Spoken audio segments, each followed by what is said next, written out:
Monsieur le Président, distinguées autorités et membres du corps diplomatique, Mesdames et Messieurs,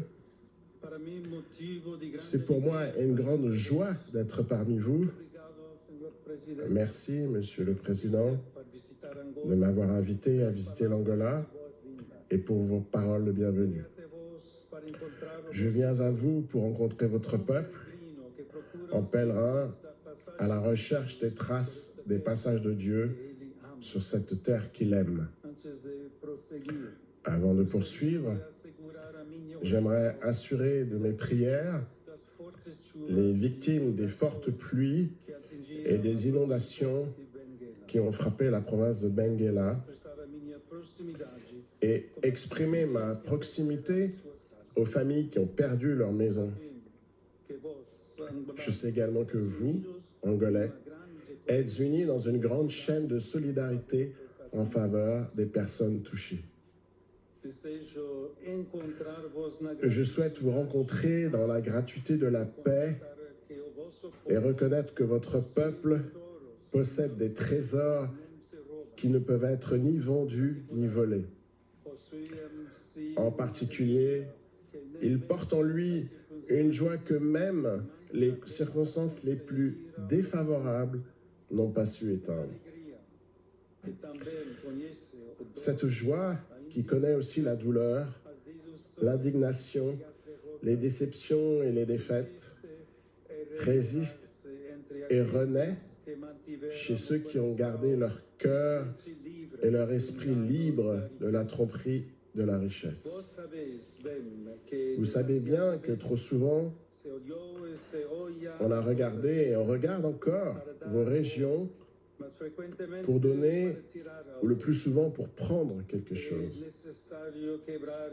Il faut briser cette chaîne d'intérêt qui réduit la réalité et la vie elle-même à une marchandise d'échange. L'Afrique est pour le monde entier une source de joie et d'espérance que je n'hésiterai pas à qualifier de vertu politique, car ces jeunes et ces pauvres rêvent encore, espèrent encore, ne se contentent pas de ce qui existe déjà, souhaitent se relever, se préparer à assumer de grandes responsabilités, s'engager personnellement. La sagesse d'un peuple, en effet, ne se laisse éteindre par aucune idéologie et en vérité, le désir d'infini qui habite le cœur humain est un principe de transformation sociale plus profond que n'importe quel programme politique ou culturel. Je suis ici, parmi vous, au service des meilleures énergies qui animent les personnes et les communautés dont l'Angola est une mosaïque hautement colorée. Je souhaite écouter et encourager ceux qui ont déjà choisi le bien, la justice, la paix, la tolérance et la réconciliation. En même temps, avec les millions d'hommes et de femmes de bonne volonté qui constituent la première richesse de ce pays, j'entends aussi invoquer la conversion de ceux qui choisissent des voies opposées et font obstacle à son développement harmonieux et fraternel. Chers amis, j'ai évoqué les richesses matérielles sur lesquelles des intérêts puissants mettent la main, y compris dans votre pays. Combien de souffrances, combien de morts, combien de catastrophes sociales et environnementales sont engendrées par cette logique d'exploitation. Nous voyons désormais, partout dans le monde, comment elle alimente un modèle de développement qui discrimine et exclut, mais qui prétend encore s'imposer comme le seul possible.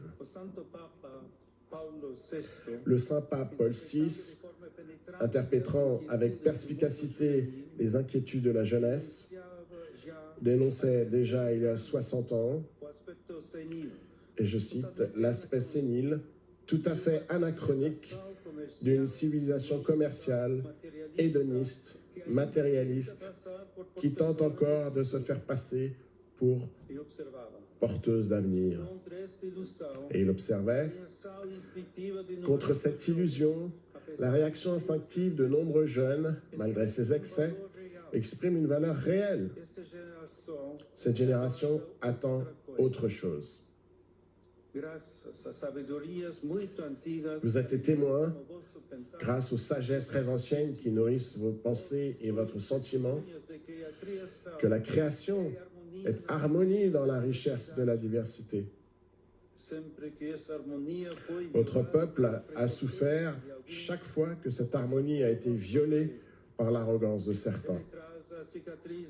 Il porte les cicatrices tant de l'exploitation matérielle que de la prétention d'imposer une idée aux autres. L'Afrique a un besoin urgent de surmonter les situations et les phénomènes de conflit et d'hostilité qui déchirent le tissu social et politique de tant de pays, alimentant la pauvreté et l'exclusion.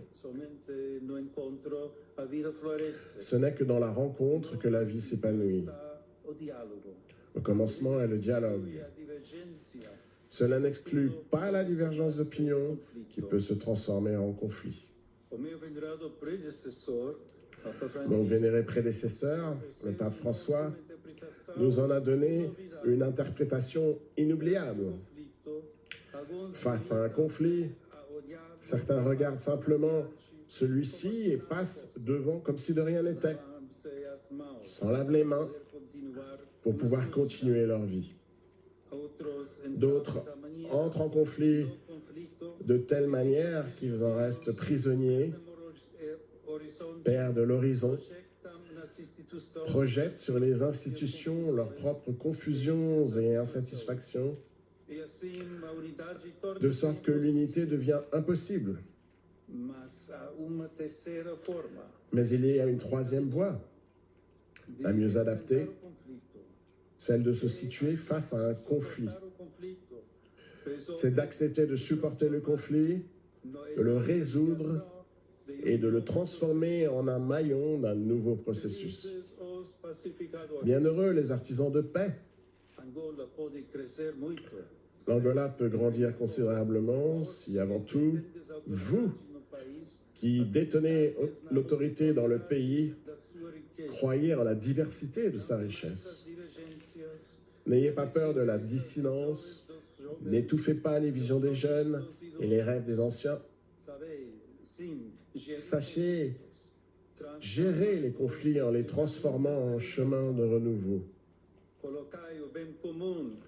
Faites passer le bien commun avant celui de votre camp, sans jamais confondre votre camp avec le tout. L'histoire vous donnera alors raison, même si, dans les médias, certains vous sont hostiles. J'ai évoqué la joie et l'espoir qui caractérisent votre jeune société.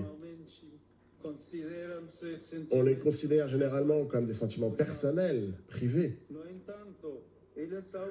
Or, ils sont une force intense et expansive qui s'oppose à toute résignation et à toute tentation de repli sur soi. Les despotes et les tyrans du corps et de l'esprit veulent rendre les âmes passives et les passions tristes, enclines à l'inertie, dociles et asservies au pouvoir.